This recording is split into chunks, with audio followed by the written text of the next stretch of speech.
My name is Gerald Whitlock, and my own son held Christmas dinner without me and never even told me it happened. I'm 70, a retired bank teller from Portland, Oregon. I called my son, Mark, the morning after Christmas, cheerful, expecting to hear about the ham and the grandkids tearing into presents.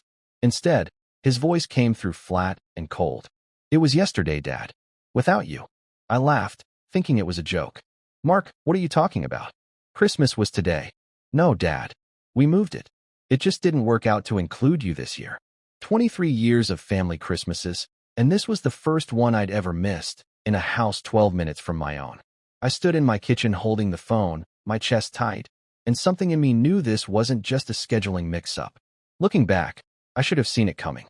Over the past several months, Mark had started visiting more, always with some reason, checking the furnace, just stopping by. On a weekday afternoon, he'd normally be at work.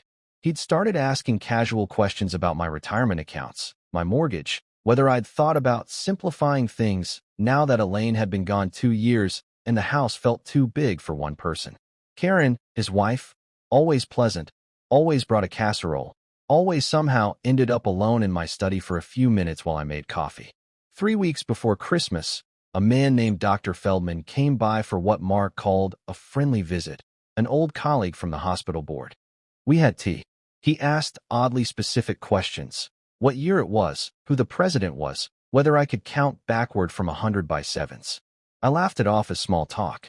Standing in my kitchen the day after being erased from my own family's Christmas, that visit didn't feel like small talk anymore. I called my oldest friend, Walter Pruitt, a retired attorney, that same evening. "Gerald, you sound rattled," he said. "What's going on?" I told him everything. Walter went quiet on the line longer than felt comfortable.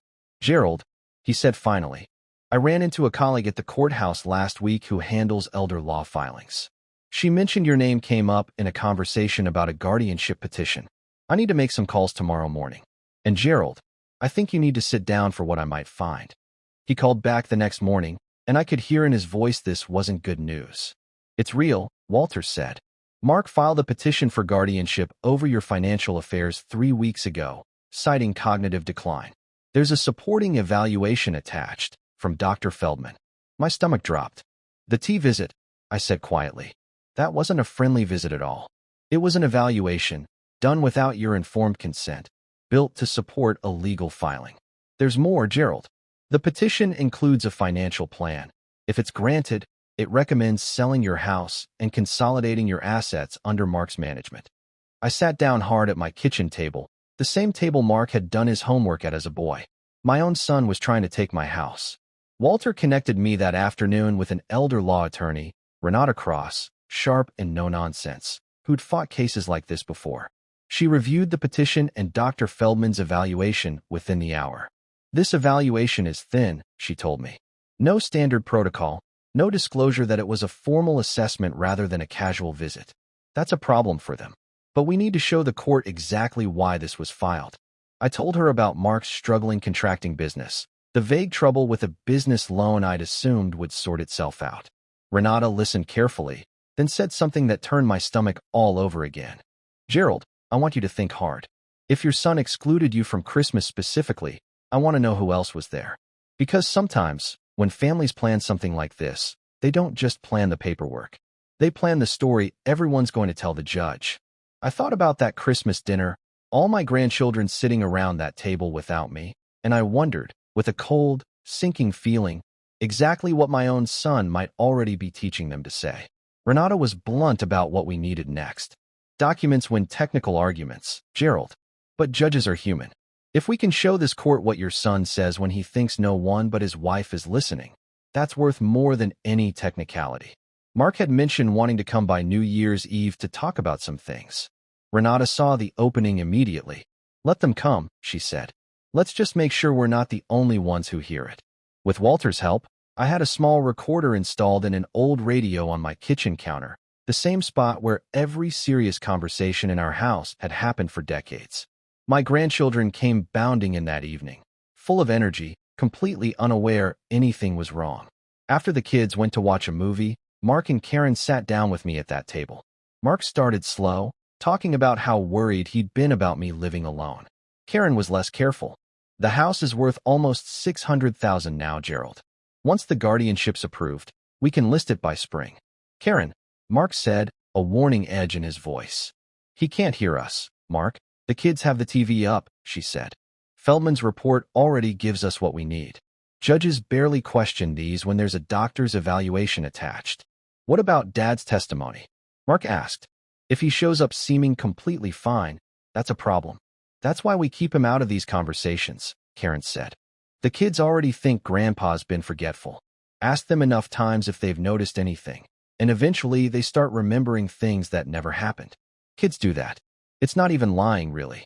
I sat 2 rooms away, listening to my own daughter-in-law explain, casually, how she planned to plant false memories in my grandchildren to help take my home, and something in my chest went cold in a way it never had, not even during Elaine's funeral. I called Renata first thing the next morning. We have everything we need, she said, after listening to the recording twice. Coaching minors to give false testimony is serious, Gerald. Combined with the improper evaluation and the clear financial motive, this isn't just going to get the petition dismissed. This is going to put your son and daughter-in-law in front of a judge for a lot more than a guardianship dispute. The hearing came 3 weeks later, in a small courtroom downtown. Mark and Karen sat across from us, confident, clearly expecting a formality. Renata dismantled Dr. Feldman's evaluation first, methodically. No informed consent, no standard protocol, no disclosure it was anything but a casual visit. The judge's expression shifted from neutral to visibly skeptical. Then Renata played the recording. Karen's voice filled that courtroom, calm and businesslike, talking about listing the house by spring. Then her own words about the grandchildren landed like a physical blow across the room. I watched Mark's face go gray. I watched Karen's composure crack entirely. I've heard enough, the judge said finally, her voice cold. This petition is dismissed in full. I'm referring this matter to the State Medical Board regarding Dr. Feldman's evaluation, and to the District Attorney's Office regarding potential witness tampering involving minor children. 6 months later, Mark and Karen were formally charged with attempted financial exploitation of an elder and witness tampering. Karen, found to be the primary architect of the plan, pled guilty and received 18 months. Mark received probation and mandatory counseling.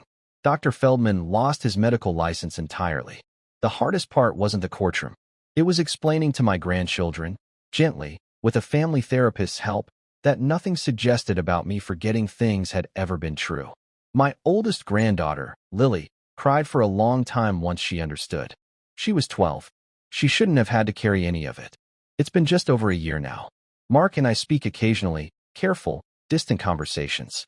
I see my grandchildren regularly now, and every visit feels like both a gift and a reminder of everything that broke to get us here. This Christmas, for the first time in 2 years, my grandchildren sat at my kitchen table again. The same table where all of this truth finally came out. Lily asked if we could make it a new tradition. Dinner at Grandpa's, every single year, no matter what. I told her nothing could ever keep me away again. If this story got to you, hit like, drop a comment, and subscribe for more. I'll see you in the next one.